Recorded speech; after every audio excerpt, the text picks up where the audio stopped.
Olá pessoal, então chegamos ao 13º programa do 13º episódio do podcast da Rafus Press e hoje vou continuar desenvolvendo, né, a minha teorização a respeito das narrativas, das outras abordagens possíveis da narrativa de terror. Quero deixar bem claro que essas abordagens aqui, os exemplos que eu dou e que coloco na bibliografia, na verdade elas são a consubstanciação mais complexa, né, dessas abordagens, mas elas se espalham aí na própria narrativa de terror como um todo, né? Você tem inspiração desses elementos todos que eu falei até aqui. Hoje a gente vai falar da fé, não é do credo, da crença. É evidentemente diferente do tema do episódio passado, que foi a filosofia, a especulação filosófica que se materializa numa teoria metafísica, às vezes uma teoria quase sociológica, influenciada, inspirada por uma espécie, né, por uma concepção narrativa de terror. Hoje eu vou falar um pouco da questão da fé. Né? A fé, ela, evidentemente, diferente da especulação filosófica, ela, ao mesmo tempo, está relacionada com uma dimensão de realização da liberdade, como o Kierkegaard costumava afirmar, né? Quer dizer, você opta por algum caminho, não é? Digamos assim, por a crença é uma opção, né? Você pode negá-la ou você pode tê-la. E a partir do momento que você assume essa crença, aí sim aquilo se configura e reforma o seu universo, né? E muda, digamos assim, o seu ângulo de visão, não apenas das coisas da Terra, mas das coisas que estão fora da Terra, né? Do além, de uma outra dimensão, enfim, do mundo dos mortos ou do que seja. Então, por onde começar, né? A narrativa de terror relacionada à questão religiosa, ela, digamos assim, ela se solidifica mais ou menos no final do século XIX. Aqui nós vamos trazer nosso primeiro exemplo, né? Nossa primeira linhagem, né? Como no caso da narrativa que inspira teorias filosóficas, que foi o tema do episódio passado, a narrativa que inspira, digamos assim, uma teogonia, uma teodiceia, né? Ela também por assim dizer, ela segue caminhos diferentes, né? Existem caminhos possíveis para o desenvolvimento de uma narrativa de terror inspirada por um debate ou uma posição religiosa, né? Então, em primeiro lugar, por que então o final do século XIX? Evidentemente, houve perseguições religiosas né, no mundo inteiro, desde sempre, na verdade. A perseguição religiosa ela não é algo alheio à humanidade, não é? Mas alguns momentos foram mais complexos, né, como o momento da Inquisição, e, enfim, a partir especialmente do Renascimento, talvez por uma conjunção de fatores, que inclui a própria, como a já mencionada Inquisição, a época das Cruzadas, né, um pouco anterior, alguns séculos anterior, né, foram momentos em que foi se configurando uma ideia de que a transcendência talvez ela não seja como o imaginado ou esperado, ou ela nem exista, na verdade, né? Porque uma reconfiguração da transcendência, dos elementos espirituais de um determinado credo, de uma determinada fé, gerou as inúmeras heresias, né? Que existem, enfim, nas mais diversas religiões, elas têm suas próprias tendências. Algumas não são nem tratadas tanto como heresias, né? No Oriente existem visões possíveis de aplicação da doutrina budista, um exemplo, e essas visões são muito diferentes, razoavelmente diferentes em seus princípios fundamentais, e elas geram movimentos diferentes da própria religião, né?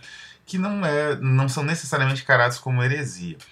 Diferente do cristianismo, né, ou do judaísmo, ou do islamismo, em que diferentes tendências são vistas como inimigas, né? No islamismo tem duas tendências, não é? Tem algumas tendências, né? E essas tendências se tornam dominantes em certos países e isso causa uma inimizade entre esses países feroz, não é? É o caso do Irã com a Arábia Saudita, por exemplo, né? Mas existe, por outro lado, uma percepção mais desesperadora de que não existe transcendência nenhuma. Essa percepção paradoxalmente, no Ocidente, né, ela foi construída aos poucos por conta da repressão, a própria repressão religiosa, né, essa tentativa de fundamentar a ferro, literalmente a ferro e fogo, com tortura e com queimadeiros, gerou a sua, digamos assim, contrafação dialética, né, a sua própria oposição, que é a ideia de que depois de passar por tudo aquilo, né, muitos, enfim, conseguiam a liberação, mesmo que eram queimados, eles já não conseguiam acreditar em alguma coisa, né? Então identificavam, né, a religião com só essa perseguição apenas, né? Então essa percepção, né, da impossibilidade de uma transcendência, ou então, e isso já conectado com os de inúmeros grupos heréticos, né, e isso era o ponto de alguns desses grupos, que essa transcendência ela seja má e não boa, isso gerou, posteriormente, né, alimentou uma série de narrativas, ou enfim, visões narrativas de terror, né? Então a gente começa a partir do século XIX, foi um momento em que houve uma recuperação de algumas dessas tendências, né? Um dos, digamos, momentos mais espetaculares dessa recuperação talvez seja o romance Labar, né? Que foi traduzido Nas Profundezas, em edição, bela edição da Carambaia, né? Onde justamente você tem a recuperação dessa figura que é o Gilles de Rais, que é uma figura terrível e impressionante ao mesmo tempo, né? Ficou vivamente marcado na mente do Huysmans. Aliás, o Gilles de Rais foi recuperado por outros escritores e teóricos e que também se debruçaram sobre a religião no século XX e XIX, né? Fim do século XIX, já no século XX. Então essa recuperação dessas figuras né, relacionadas à blasfêmia e tudo mais, ela gerou já no final do século XIX, então ela gerou esse interesse em repensar a religião a partir de um ponto de vista de terror, né, um ponto de vista de horror extremo, que não era tanto o ponto, por exemplo, do iluminismo, né, em que se recuperava a Inquisição, por exemplo, quando acontece no Cândido do Voltaire, de uma maneira quase satírica, né, a ideia era desmistificar, demolir, né, os valores aí relacionados ao espírito medieval, enquanto no final do século XIX é o espanto, né, que esses valores provocam. E a primeira obra que talvez trate isso, né, essa inversão, né, como já mencionei aqui, a primeira tendência então seria essa inversão da própria, digamos assim, natureza da divindade. Então a divindade ela passa a ser identificada com o mal, né, com a, digamos assim, com a perversidade. Uma obra que tem digamos assim, uma formulação impressionante desse princípio é justamente o Cantos de Maldoror, do Lautréamont, Conde de Lautréamont, em que em um dos cantos, se não me engano no 10º, o episódio do jovem no lupanar, né? Em que Deus desce num lupanar para fazer uso de uma prostituta e depois ele mata um jovem de forma horrível, né? Assim, de forma gráfica, que é descrita cuidadosamente na narrativa, e aí ele deixa um cabelo, né? Um fio de cabelo na terra, e esse fio de cabelo conta essa história. E é enfim, um texto visionário extremo, o Lautréamont, um autor extraordinário, Isidore Ducasse, né, o nome verdadeiro dele, mas esse segmento particular impressiona por conta dessa representação da divindade como algo perverso, não é? Porque a divindade na Bíblia às vezes tinha momentos de horror, né? A morte dos primogênitos, ou todo o livro de Jó, não é? Que é uma espécie de disputa entre Deus e diabo em torno de uma alma que é torturada, e essa tortura envolve, enfim, a morte de inocentes, dos filhos, né? Ou o sofrimento de inocentes filhos da esposa do Jó. Mas em Lautréamont, a divindade ela é deliberadamente degradada e ela se esbalda nessa degradação. E essa degradação demonstra uma espécie de loucura que se reflete no próprio universo, no funcionamento do universo, nessa, digamos assim, na própria existência do mal, que sempre foi um problema, né, para todas as teologias, todas as teogonias, todas as formulações míticas ou já teológicas, né, de um, digamos assim, de um equilíbrio entre este mundo e um outro mundo espiritual, sempre foi um problema a própria presença do mal, quer dizer, por que uma criança precisa sofrer o que ela sofre, né, ter, enfim, uma doença horrível, ou a vida destruída, quer dizer, cadê a divindade, cadê o bem dessa divindade que essa divindade traz para o universo, né? Então o Lautréamont, ele fazendo esse, digamos, capítulo visionário, ele demonstra, ele trabalha com a ideia da loucura divina, né? Da perversidade causada por uma loucura. Nessa mesma linha, e ainda talvez ainda mais impressionante, a abertura do... Não chega a ser um capítulo, não consta como um capítulo, mas é a abertura do Inferno de Strindberg, né, do August Strindberg, o dramaturgo sueco. Ele enfrentou uma espécie de crise de loucura quando ele se autoexilou em Paris. Isso no fim do século XIX, início do século XX já. E nesse momento ele escreveu esse Inferno, né? Quer dizer, relatando as fantasias persecutórias, enfim. É uma espécie de diário da loucura, mas é um livro único, né? Que trata, por conta da loucura do seu personagem, ele trata realmente de temas instigantes, diversos. É uma visão, a loucura parece que abriu ainda mais a percepção do String. Já era um escritor genial e brilhante, né? E, enfim, a primeira parte é justamente uma história, uma narrativa, né, teatral, na forma de uma cena teatral envolvendo Deus e a criação. Nessa breve cena teatral, né, de um ato, Deus e Lúcifer, né, assim, colocar Deus e Lúcifer são irmãos. E eles vão mais ou menos criando o mundo, criando a natureza, o universo. Em determinado momento, Deus cria a Terra. E ele diz o seguinte, né? Vou até reproduzir rapidamente. Vejam, lá longe, entre Marte e Vênus, alguns milímetros dos meus domínios ainda continuam livres. É lá que quero criar um mundo novo. Nascerá do nada e um dia voltará ao nada. As criaturas que ali irão viver pensarão que são deuses como nós, e como nosso divertimento será contemplar suas lutas e vaidades. Que seu mundo seja um mundo da loucura, que seu nome seja Mundo da Loucura, que diz ao meu irmão Lúcifer que comigo divide esses domínios ao sul da Via Láctea. Enfim, esse é o tom, né, desse primeiro ato, e é justamente a visão de que Deus, né, denominada assim a divindade, ela é digamos assim, uma criatura de imenso poderio e imensa perversidade, né? Mais ou menos essa ideia. E é uma ideia mais que, digamos assim, gnóstica ou coisa assim, porque já não é um demiurgo ou algo parecido, um gênio, né, como na citação daquela especulação do Descartes, né, que está no episódio anterior do podcast, né, não é um gênio, um demiurgo, não, é Deus realmente, textualmente Deus. Então o poderio de Deus só é, digamos assim, suplantado pela sua própria condição corrupta, ou condição, digamos assim, perversa, não é? E então, nesse sentido, nesse parâmetro, né, a divindade em si seria a fonte da perversão, não é? Mas essa visão decadentista, né, do século XIX, que influenciou, né, bastante forte aí, os dois autores que eu mencionei estão relacionados ou tão próximos do decadentismo e do simbolismo, ela é o primeiro passo, digamos assim, não é? É a primeira percepção. Continua bastante fértil, né, gerando outras obras e tudo mais, mas existe outras, né? A segunda percepção, né, que a gente quer apresentar aqui é aquela fornecida, por exemplo, por Howard Phillips Lovecraft.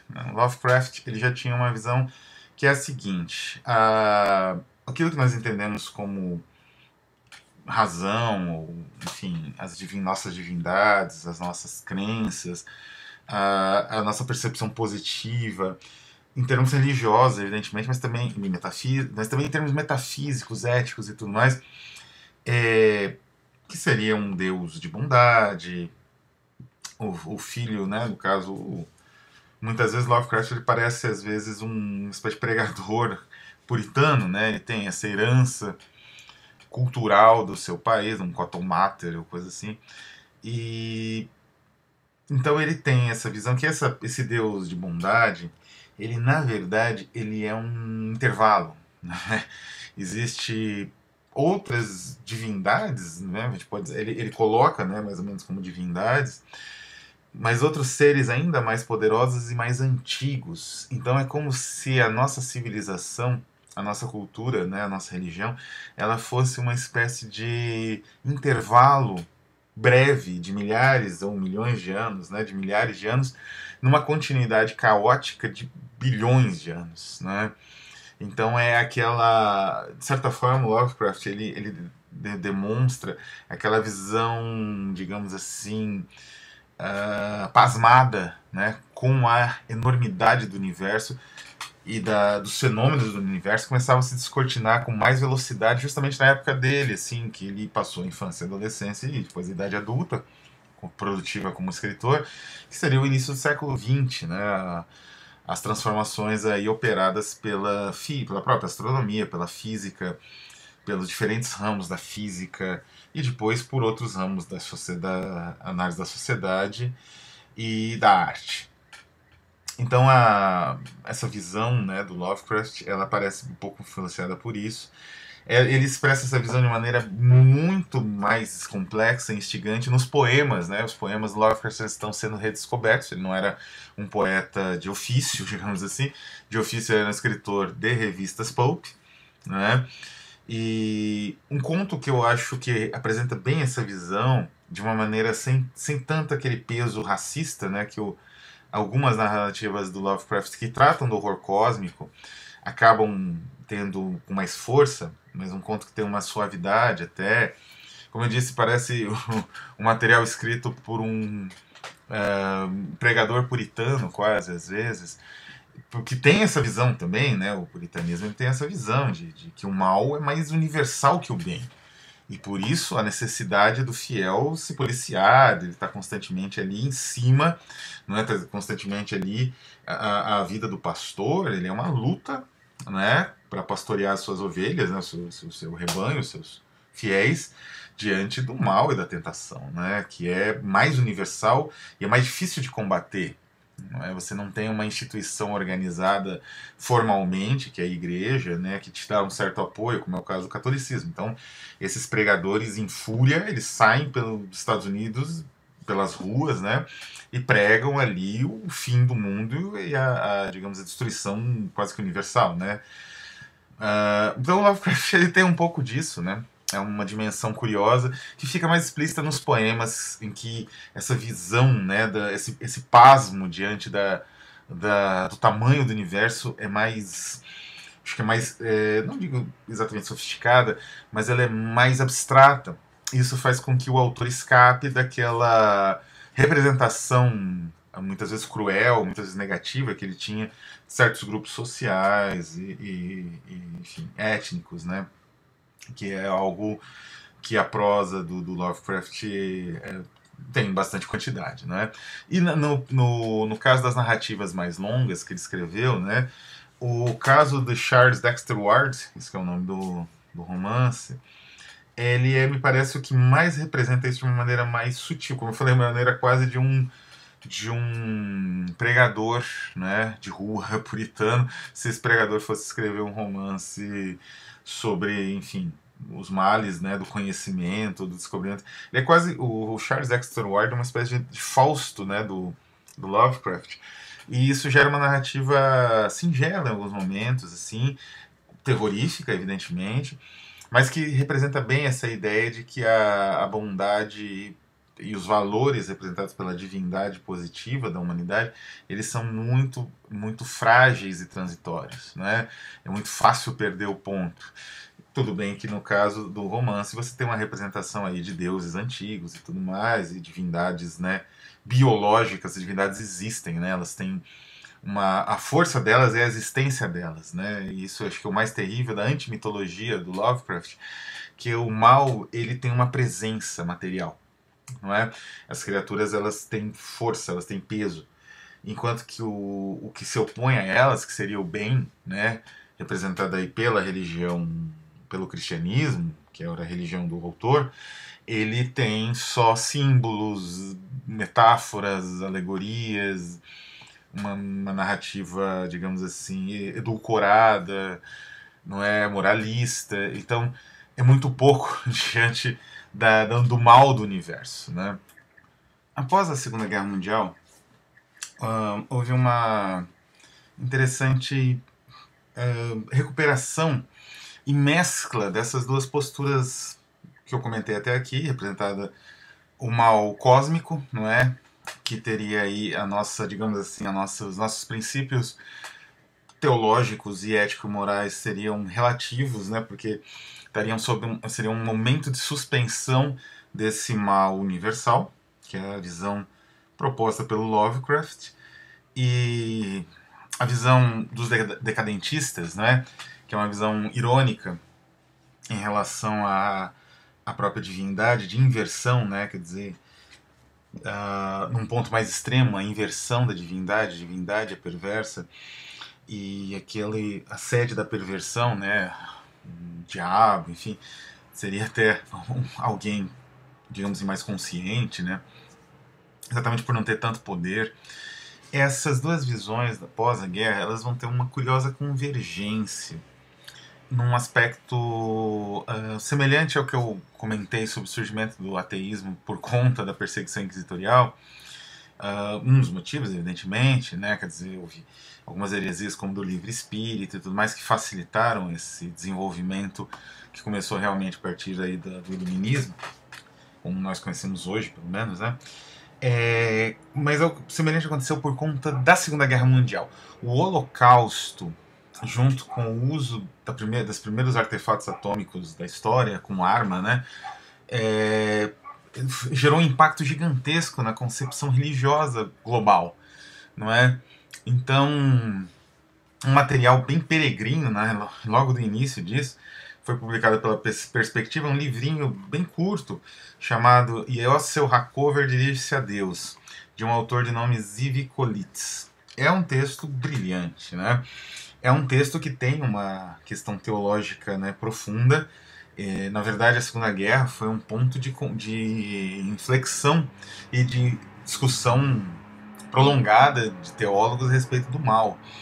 Porque não que o Hitler tenha feito algo, digamos assim, especialmente perverso, no sentido de que nada semelhante aconteceu na história, evidentemente que não, houve genocídios, houve morte, guerras prolongadas, guerras cruéis, desde que, enfim, que a humanidade existe. Também armamentos destrutivos, né, ou que causam destruição em massa, eles já foram planejados no passado, de maneira um pouco improvisada, é bem verdade, e em escala muito menor. Mas o Holocausto, ele foi a colocação de um Estado inteiro em função, digamos assim, o Estado ele se estruturou em função da destruição de um grupo, na verdade de alguns grupos, né? Um grupo principal, os judeus, evidentemente, mas outros também. Né? E esse processo, isso sim, a estruturação do Estado, nesse sentido, né? Quer dizer, o Estado moderno, desde do fim do absolutismo, né? Esse Estado aí que se configurou juridicamente por conta aí de reflexão que vem digamos assim, desde o Renascimento, desde o Barroco, né? Reflexões políticas desde aquela época para a constituição desse Estado. Então foram séculos de debates, de luta, evidentemente, da burguesia, dos comerciantes, as pessoas que queriam mais liberdade econômica, mais liberdade de opinião, dos países ou das colônias que começavam a se libertar. Serão não milênios, evidentemente, mas foram séculos, pelo menos, de luta e discussão teórica que acabaram num Estado que matava pessoas num processo industrial, não é? E isso teve um impacto gigante. Por um lado, por outro, o artefato atômico ele não era só, não é? Alguns historiadores militares falam da destruição em geral causada pelas bombas e como as cidades alemãs, como Dresden, que foram impiedosamente bombardeadas, ou mesmo Londres, né, no início da guerra, sofreram bombardeios impiedosos, eles tiveram uma área destruída até mais ou menos semelhante, se não semelhante, próxima, né, se continuasse o bombardeio, aquilo que aconteceu em Hiroshima e Nagasaki, mas uma única bomba fazer isso faz menor diferença. Quer dizer, a guerra acabou. Armas desse tipo, elas destroem, matam, destroem regiões gigantescas e matam numa escala de milhões de pessoas. Então, é uma outra discussão, quer dizer, é um poderio que se imagina divino, né? E que o homem desenvolveu ao arrepio de uma guerra, meio que até de forma improvisada, né? E isso teve um impacto gigantesco, tanto que os próprios físicos, né? Isso você vê em relatos como um, um excelente levantamento jornalístico, mas um pouco teórico, né? Da construção da bomba atômica, chamado Mais Brilhante que Mil Sóis. Os próprios físicos se referiam às armas que eles estavam projetando em termos teológicos, né? Quer dizer, eles sentiam esse poderio nas mãos dele como se eles fossem sumos sacerdotes de um novo culto. Então, essas, digamos assim, mudanças essenciais que o Collitz, né, no livro dele do Yossel Hakover, coloca já, né, quer dizer, não existe... Como que você vai ter um espaço para Deus aí? Né? Quer dizer, Deus ele praticamente desaparece e a religião se torna algo do hábito, algo da luta, algo da identidade. Enfim, é uma discussão complexa, não quero entrar nela especificamente nessa nossa apresentação só de obras que tratam disso, mas é uma discussão importante para o século XX, XXI, inclusive, com novas questões aí postuladas em relação até à sobrevivência do planeta agora, que já começaram nessa época, né, nos anos 40, 50, mas que continuam, persistem novas formulações. Bom, nos anos 60 surgiu nos Estados Unidos uma igreja, na verdade uma seita, um culto chamado Process. De novo, o nosso tempo aqui é muito limitado para falar dessa seita, eu precisava de um programa inteiro, mas a Process, ela desenvolveu uma teologia, digamos assim, baseada na ideia que a humanidade é o erro. Digamos assim, é um grande tour de force, se vocês preferirem, como o nome se diz hoje, né? Um truque do roteirista, né? Um plot twist. Porque agora é a humanidade a vilã, a humanidade é o demônio, é o nome até de uns textos dele. Os textos dele estão disponíveis alguns na internet, eles foram publicados em edições lindíssimas, muito difíceis de achar, muito caras. A única que eu sei que não é tão cara, embora também não seja tão fácil de adquirir, mas é até relativamente mais fácil, é a da La Felgueira. E essa seita, então, ela postura, digamos, o teólogo, né, fundador é o Robert de Griston, e ele postula essa ideia. A Process é uma seita muito complexa e influenciou ou teve interesse de figuras assim que vão de William Burroughs a Marianne Faithfull, de Mick Jagger e Stan Lee. Tiveram meio próximas dessa seita. E é quase assustador, né, essa proposta deles. Quer dizer, o erro é a humanidade, então a solução é o antinatalismo e tudo mais, né? Existem alguns textos, como eu falei, que tem um tom meio pesado e tal, mas tem esse aspecto, digamos assim, litúrgico quase, né? Esse aspecto de textos fundantes de uma religião, e isso causa um certo desconforto na leitura desse material, quase como realmente uma obra de terror, não é? Ele então recupera aquela dimensão irônica do decadentismo, da inversão de Deus, mas num sentido ainda mais que se aproxima até do Lovecraft, num sentido de horror cósmico, mas o erro cósmico é a própria humanidade. Enfim, nessa nossa, digamos, nessa nossa carreira, né, nessa nossa longa lista, né, nossa estrada que a gente percorreu até aqui, o último ponto é a recuperação também, né, quer dizer, a recuperação do decadentismo numa nova chave, a ironia decadente. Como eu disse, o De Cristo ele recupera mais a temática da inversão da divindade, ou da junção, da aproximação da divindade com o demoníaco, mas as obras que eu vou falar aqui, eles vão além, e eles retomam uma ideia decadentista sob a nova ótica, a ironia, né, dessa ideia da inversão, na ótica do nosso século. Então, eu vou citar duas obras aqui que são difíceis, um pouco difíceis, uma é bem difícil, a outra não é tanto, vai ser até mais fácil, agora vai ser uma edição mais barata, que é a tragédia, ou a peça de teatro breve A Ornos, de Avalon Brantley, uma autora falecida, e o livro, na verdade, um romance curto, né, um romance breve de Jonathan Wood, chamado The Deepest Furrow. O título alude do romance The Deepest Furrow, do Jonathan Wood, alude à profundidade dos sulcos quando você ara a terra. Como eu disse, nessas duas obras você tem um aprofundamento da ironia do decadentismo, mas já no nosso século, com, assim, digamos, com uma originalidade muito grande, recuperando todos os pontos do horror, desse horror teológico, digamos assim, apontados até aqui. Tanto a padronagem cósmica do Lovecraft, quanto as inversões do decadentismo, quanto até mesmo a proposta antinatalista, digamos assim, do De Gristom, né? E da Process, da igreja Process. Pois bem, o Aornos é uma tragédia em que existe a evocação do morto, né? Algo muito semelhante aí que acontece na própria Odisseia, em outros momentos, né, enfim, peças de teatro e da cultura grega, da antiguidade clássica da Grécia, tem essa questão da evocação dos mortos através do sangue. Então o morto ele tem uma natureza vampírica quase, né? O espírito do morto.